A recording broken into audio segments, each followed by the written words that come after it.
The test is never when things are easy. Anyone can be composed when life cooperates. Anyone can be patient when nothing is demanding their patience. Anyone can be generous when generosity costs nothing. The test is the moment when keeping your character becomes inconvenient. Epictetus understood this with the precision of someone who had been tested at the extreme. He was a slave. His master, by one account, once twisted his leg as a demonstration of power. Epictetus said, calmly, "You are going to break it." The master continued. "It broke." Epictetus said, "I told you." That is not a story about pain tolerance. That is a story about a man who had decided, in advance, who he was, and who did not renegotiate that decision under pressure. This is what Book I, Chapter 2 of the Discourses is about, the preservation of character. Not the performance of it. The preservation. Epictetus begins with a question: what is your role? Every person, he says, plays multiple roles. You are a son or daughter, a colleague, a citizen, a friend.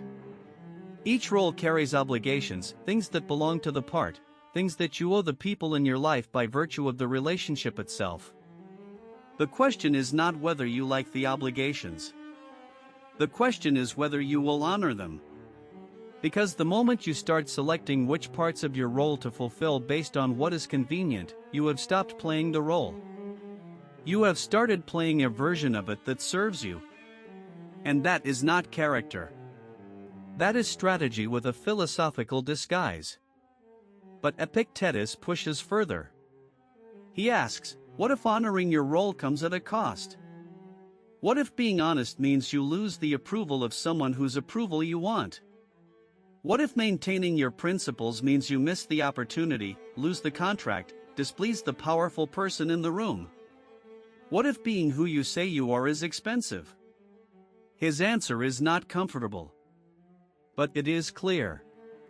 You pay the cost. Because the alternative, adjusting who you are to avoid the cost, is a transaction you cannot afford. Every time you compromise your character for a result, you are not gaining something. You are spending something. And what you are spending does not grow back easily.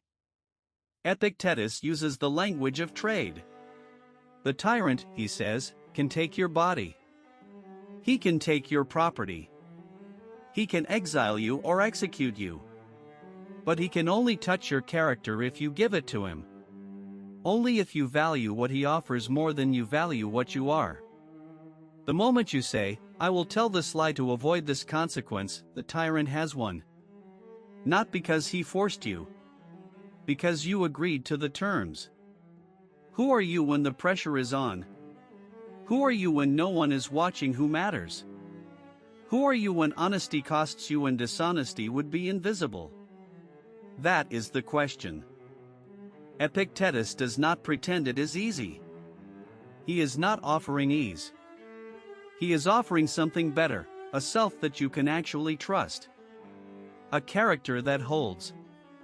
A life you do not have to manage carefully because you are not hiding anything, not even from yourself. The man who plays his role fully, who shows up as what he actually is regardless of the audience or the cost, that man is free in the deepest sense. He has nothing to protect. He has nothing to perform. He has only to be what he is, and to be it completely. Begin there. Not with who you want people to think you are. With who you actually are when no one is watching. Then be that person.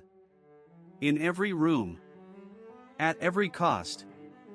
Subscribe to StoicForge for weekly episodes from the greatest minds in history. Ancient wisdom. Modern edge. That was episode 2, Who You Are When No One's Watching. In episode 3, we look at how to measure genuine progress. Subscribe to StoicForge. Ancient wisdom. Modern edge.